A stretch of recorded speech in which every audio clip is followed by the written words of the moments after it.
I'm George Vlachos. I work at the Agricultural University of Athens, and we have been dealing mainly with policies, agricultural, agri-environmental policies.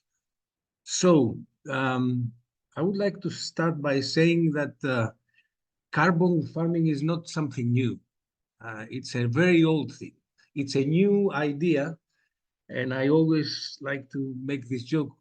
Imagine someone who's having his animals somewhere up in the mountains.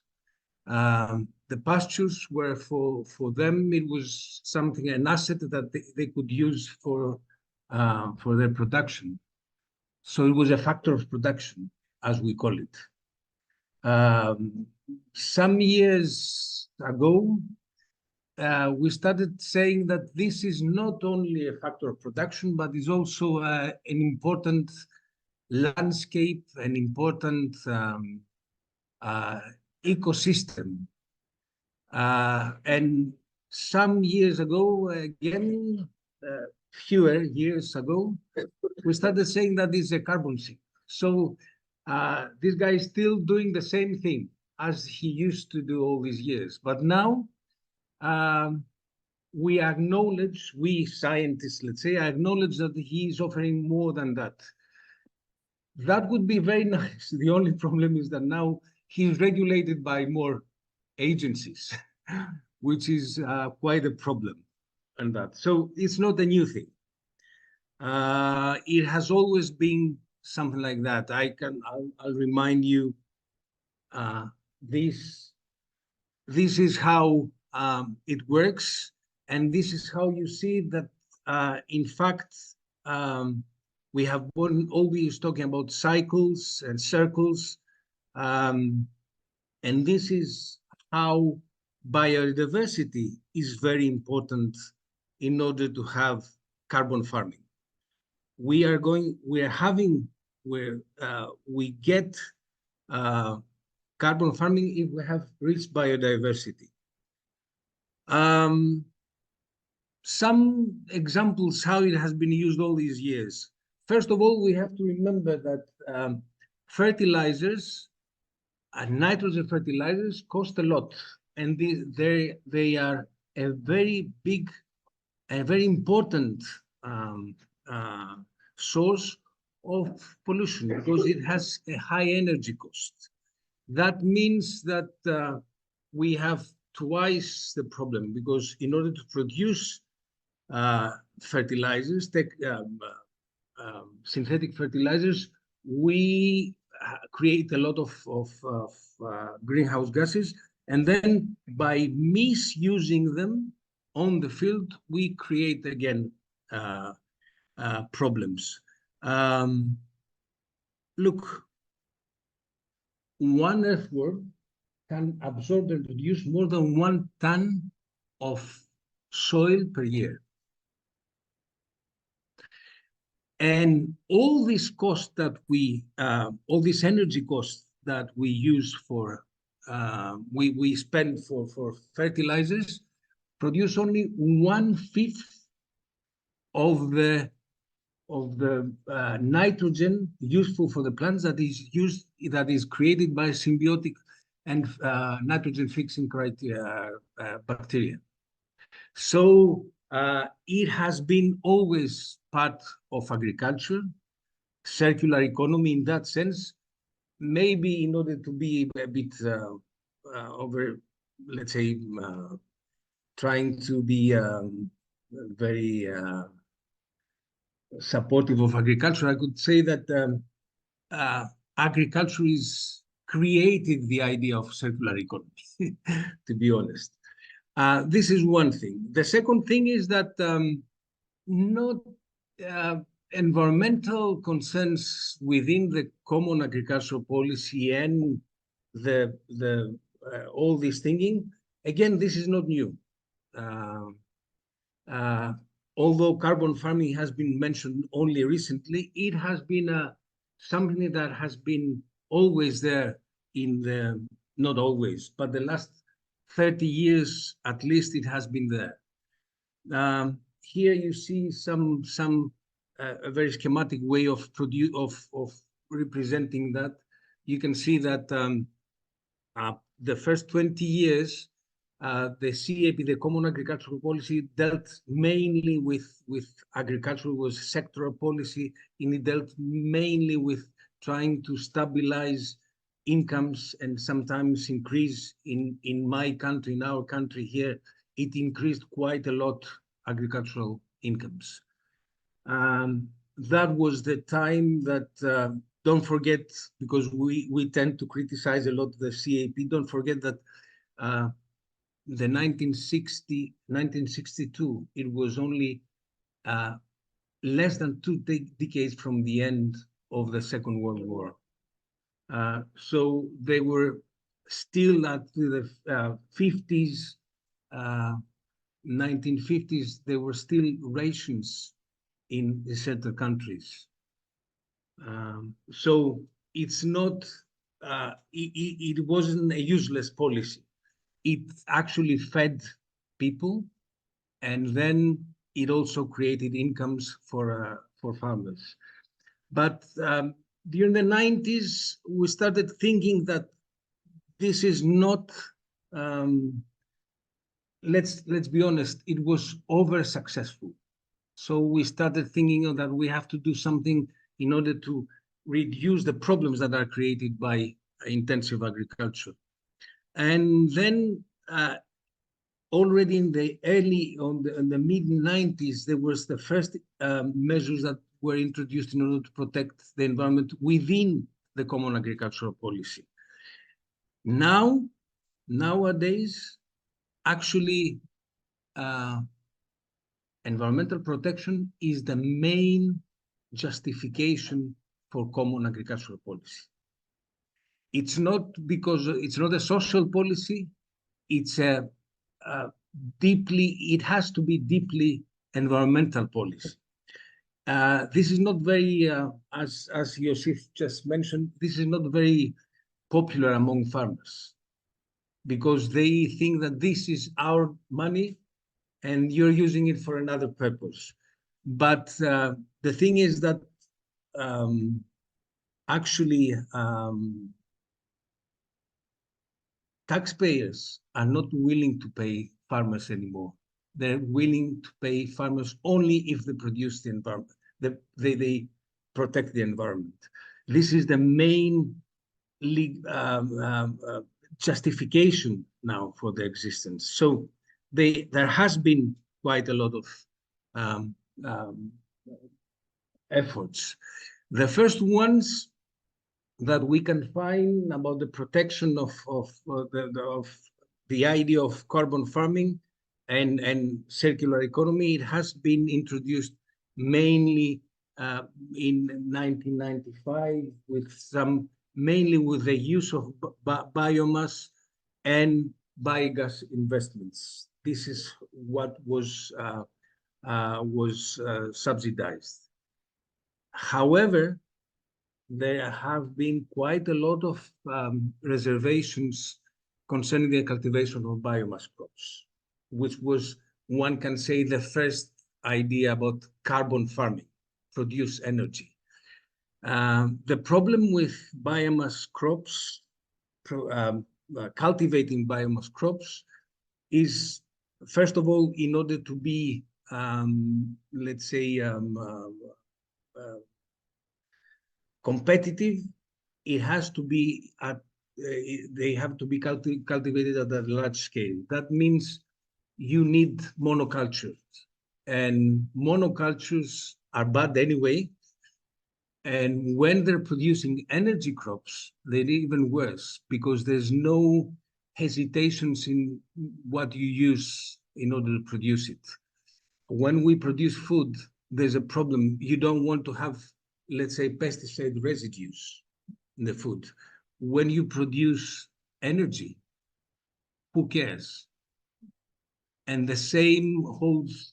So as any monoculture is problematic, biomass cultivation is problematic. That's why the EU is distancing from this idea of supporting the cultivation of biomass crops, and it shifts towards the use of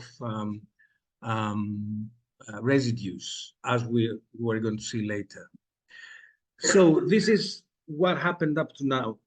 Let's see what's happening now. It's the famous thing that can describe how is the CAP now. We have three levels of protection of the environment, and I'm going to tell you some things about all of these different layers and how they're connected to carbon farming and the protection and the circular economy. The first one is the enhanced conditionality. What is that? Is that things that farmers have to do if they want to get any subsidy at all. This is obligatory for all farmers. Okay? They called it enhanced because there were some rules before which were called cross-compliance. They had to comply with certain rules. And now in these rules, the previous period, there were some other rules, very simple ones, that were allowing farmers to get a 30% of their subsidies plus. Now these rules are incorporated within the obligatory ones. That means it's much stricter, the situation, I mean the rules that they have to comply with. This is one thing. Then we have a second level where there are some programs, some schemes, some projects that have to do with the protection of the environment that are more, let's say, horizontal. They have to apply to more than to a lot of areas. They are supposed to get at least 25% of the money that are spent on farmers as subsidies. So it's quite important part. And the third part is the green investments and the help, the aid to the agri-environmental measures. So there are three layers. There is let's say the green architecture of the CAP. Current CAP is that one. So I told you that there are things about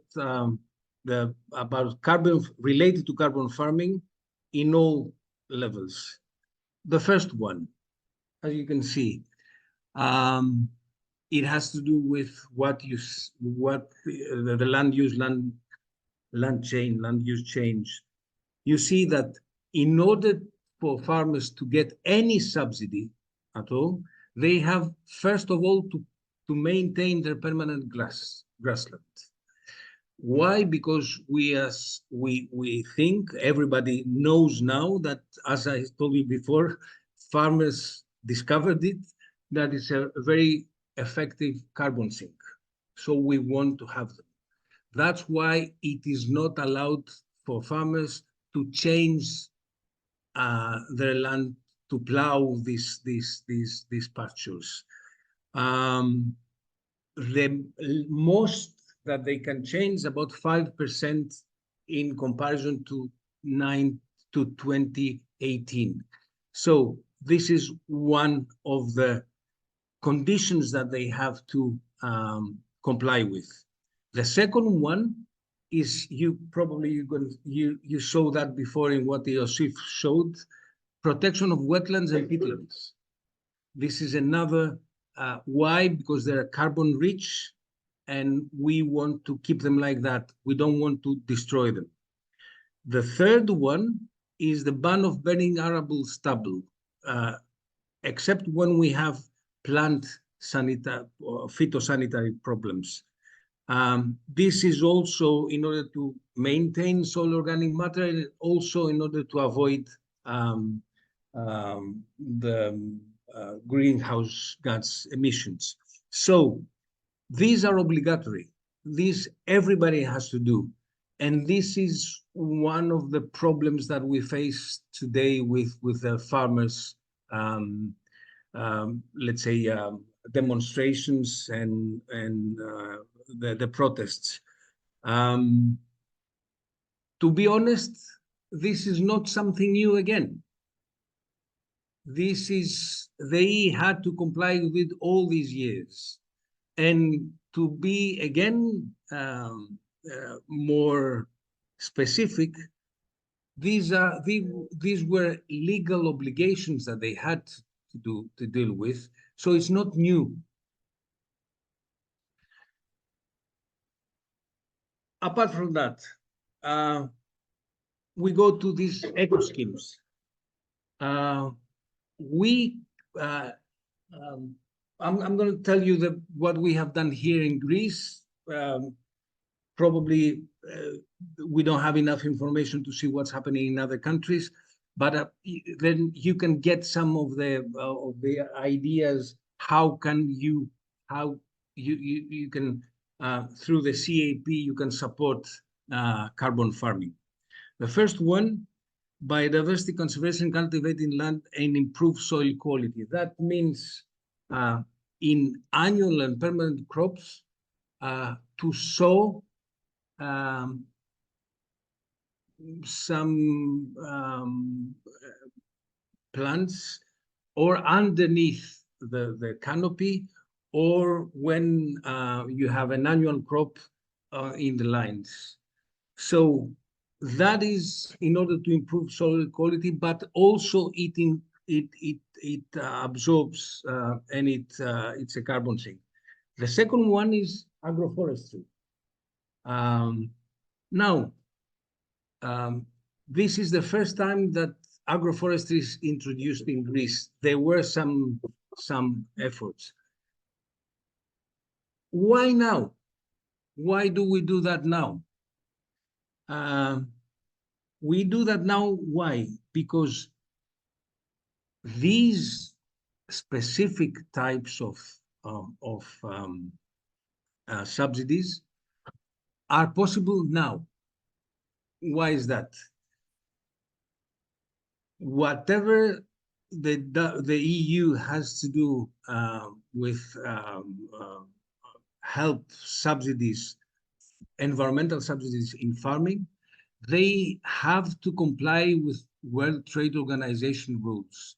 These rules dictate that any subsidy should be calculated only on the basis of income forgone or cost increase because of the measures beneficial to the environment.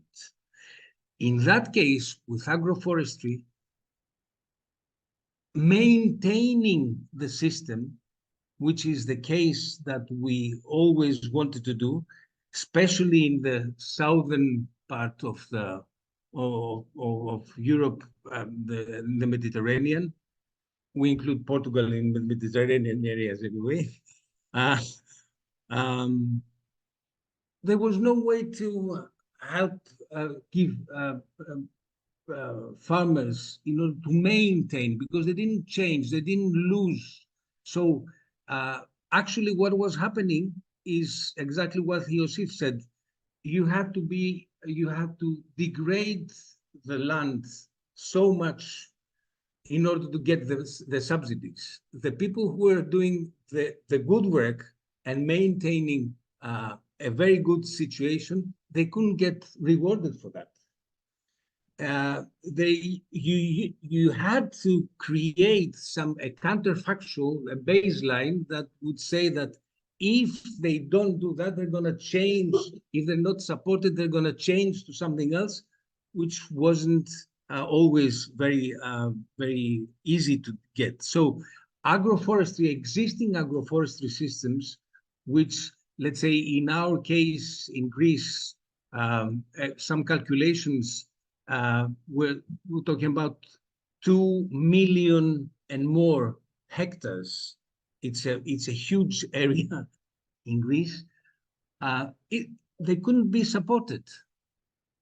So carbon farming, in the sense of keeping systems that already do that, they couldn't get support. So, but this has changed. The new CAP, the new green, this architecture allows us in the eco schemes, this median part, that we can actually support farmers for maintaining a system, and that's very important. Now, a more active project, of course, I shouldn't forget organic farming. It was also part of this, and it has been supported all these years. Another one that we have tried is a specific eco scheme that goes to arable farms and permanent crops. Farmers are supported in order to gather their crop, their stubble, their residues in arable land, or get the pruning residues, put them together, and compost them, and then apply the compost. Now, again, I'm going to tell you why now this one. We have tried these things here in Greece some years ago. The main problem we had is that it's not very easy to do these things. There are 2 or 3 problems. The first problem is that in order to be able to do the composting and things like that, you need some investment. If you want to use the pruning residues, you also need an investment. You need some machinery. And as in many, probably you have heard quite a lot of times, our farm size is very small, and they are very, very dispersed. We have an average 6.7 land parcels per farm. So it's quite dispersed, especially when we talk about olives and olive groves. They are really, really, really very small land parcels. So they couldn't invest in these things. What they could do is apply it directly on the ground. This created another problem for the ones for the ones who are familiar with this. We had phytosanitary problems. They couldn't use it like that. So there was a need to do the composting. But all these created a big problem.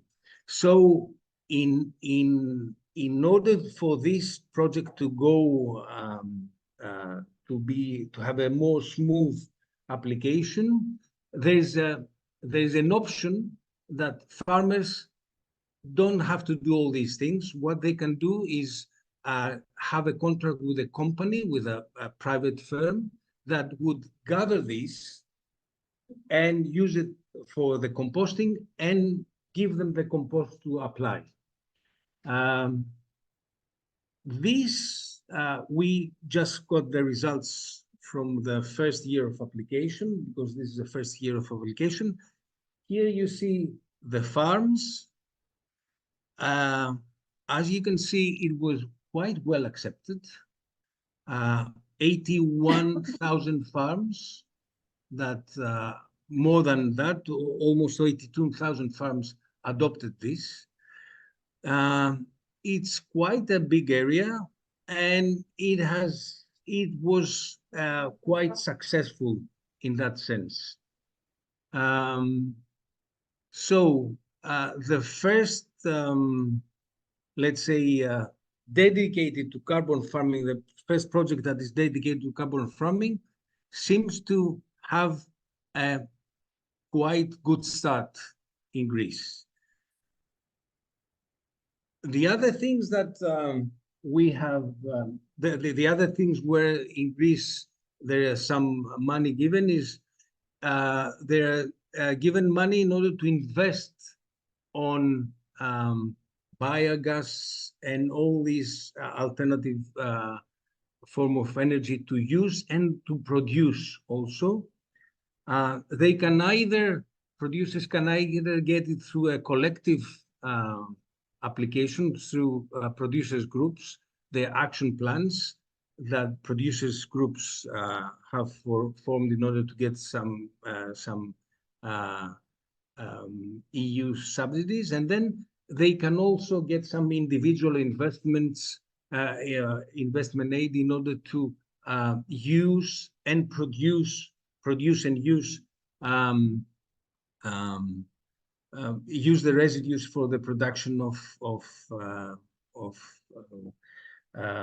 energy. Now, what is the next? What is our next target? The next target is going to be, has to be olive meal residues.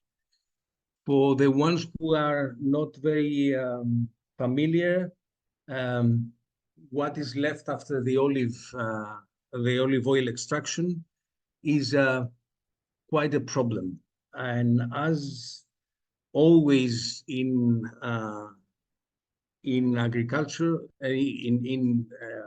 when we talk about nature, when we have a small scale, then it's a blessing. When we have a large scale, it's a big problem.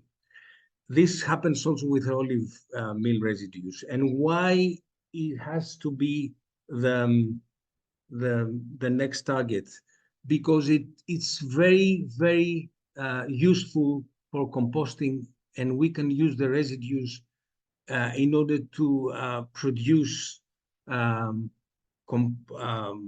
compost. That means it is a kind of carbon farming, and we solve a big problem of olive oil production. And I added there, avoid greenwashing. Why? Because, in fact, to be honest, when we talk about olive oil production, everybody says that it's a very, very, it's very useful for, it's a healthy product first, and the other one that is very good for the environment.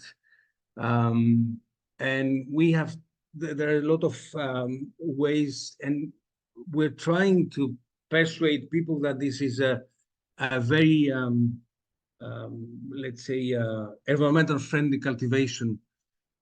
It is as a cultivation, but olive meal residues are a big problem. So if we can solve this problem, then we can avoid people saying that, in fact, when you talk about olive oil and you say that it's an environmental friendly production, you're actually forgetting the elephant in the room. And the elephant in the room is olive meal residues.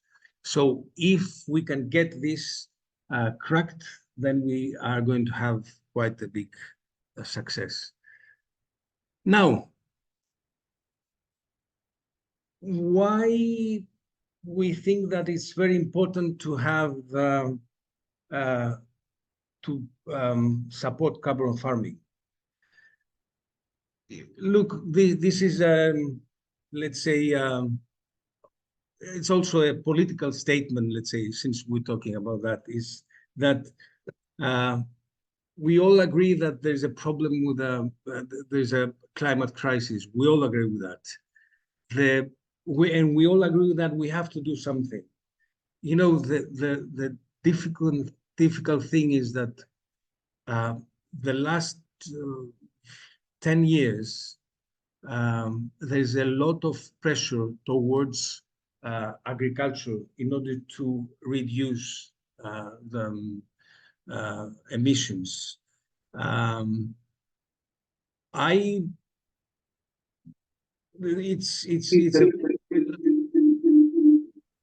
There's a very good result that the emissions from agriculture are reducing. However, we're not very sure that they're reducing because of our policies and not because of the reduction of activities, especially in the Greek case where there was a reduction of activities. That means that when the curve, the development curve goes up, then probably going to have much more emissions.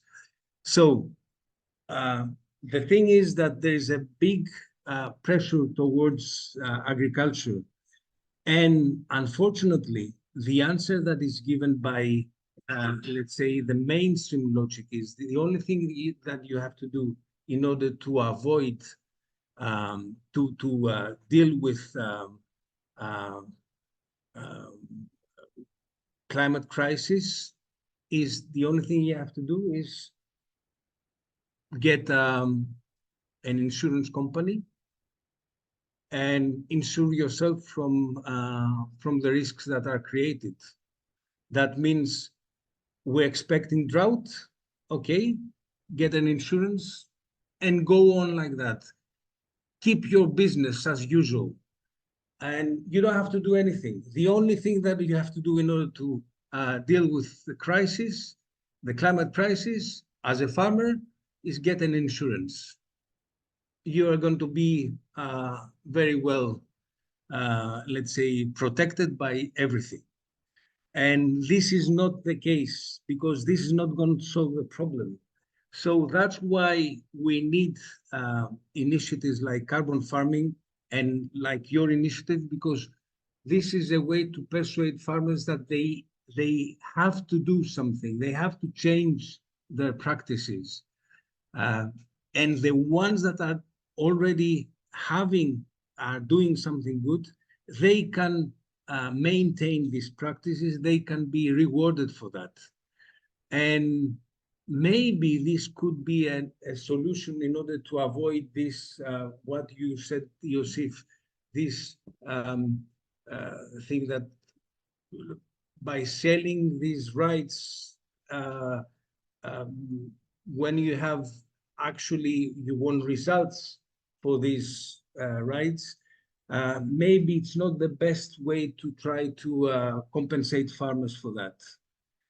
Maybe this is giving us some indication that since you, if we accept that we have to do something as a society for that, this is a way of giving legitimate money to farmers in order to keep on farming. And the other thing is that maybe this is an option for private companies to let's say, pay a top-up payment for these things and be able to have more impact, because it's another thing if you give a top-up to a payment that is given by the Commission, by the EU, and you give a bit more money that creates a far better incentive for farmers to go there. And they have tried that in many cases. So things like that even could be a private investment in order to do that, in order to, let's say, for a cooperative to produce not only the products, but also to produce the environment through these projects of carbon sequestration. That's it. Thank you very much.